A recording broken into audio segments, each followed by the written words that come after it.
আসসালামু আলাইকুম। দেখছি শার্প ইনভার্টার একটা ফ্রিজের। তো এই ফ্রিজটাতে মূলত সমস্যা ছিল হাই ভোল্টেজের কারণে। এটার টিবিআর এবং ফিউজটা কেটে গেছে গা।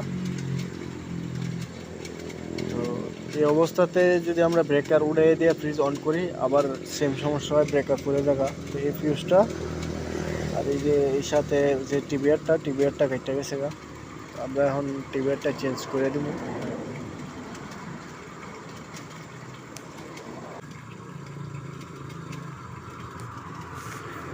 টিবিআরটা চেঞ্জ করে দেওয়ার পরে মোটামুটি সব কিছু ঠিক হয়ে যাবে। তো আমি অন্য একটা বোর্ডের থেকে একটা ফিউজ আর একটা টিবিআর খুলছি।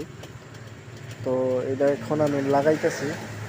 লাগানোর পরে আমি এটা চেক করবো শর্ট টর্ট আছে কিনা।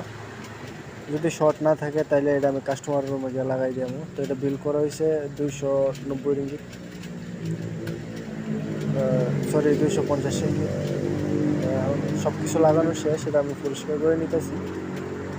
পরিষ্কার করে নেওয়ার পরে এটা নিয়ে যাবো কাস্টমার রুমে নিয়ে লাগাই দিয়ে আমি। এর বিল করা হয়েছে 250 রিঙ্গিত।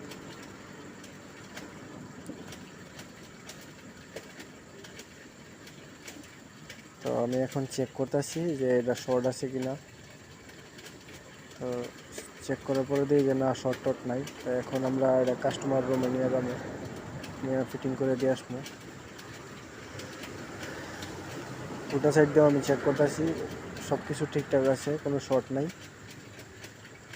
এখন এটা আমরা কাস্টমার রুমে নিয়ে লাগাই দিয়ে আসবো।